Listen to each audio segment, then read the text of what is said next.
Well, let's go to some good news. Australian journalist Cheng Lei arrived home in Australia today, having been detained in China for the past 3 years.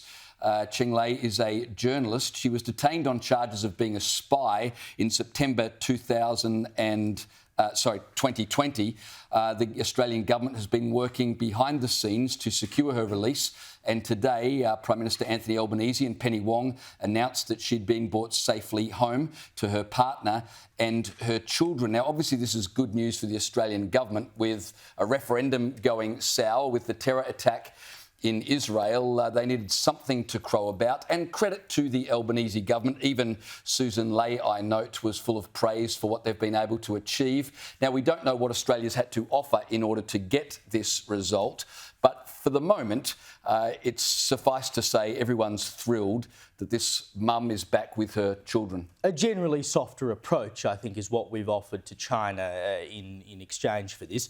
But we mustn't forget, when we deal with China, and they are one of our biggest trading partners, that this is the way China treats people when it thinks, it's advantageous for us to do so. I mean, the courts in China are essentially run by the CCP. The conviction rate in China is something like 99%.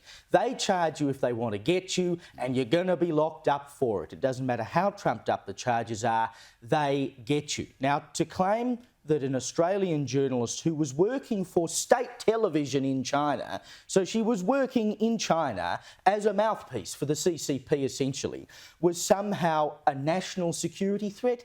No. What happened was we questioned the origins of COVID, and they said, well, up yours, we'll put the tariffs on your wine and your wheat and everything else, and we'll lock up one of your citizens. How do you like them apples? That's what happened. So you're saying Hamas are not the only ones that take hostages, Carl? Indeed not. And we deal with these people as serious partners, business partners, trading partners, a serious ally of this country. This is what they do to our people.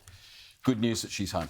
Good news that she's home, but let it serve as a sobering reminder. China is not our friend. We would have had to beg, borrow and steal to get that deal, and make no mistake, they'll do it again. She is nothing but a pawn to them, and they only released her because it suited them. For some reason or another, you can bet your bottom dollar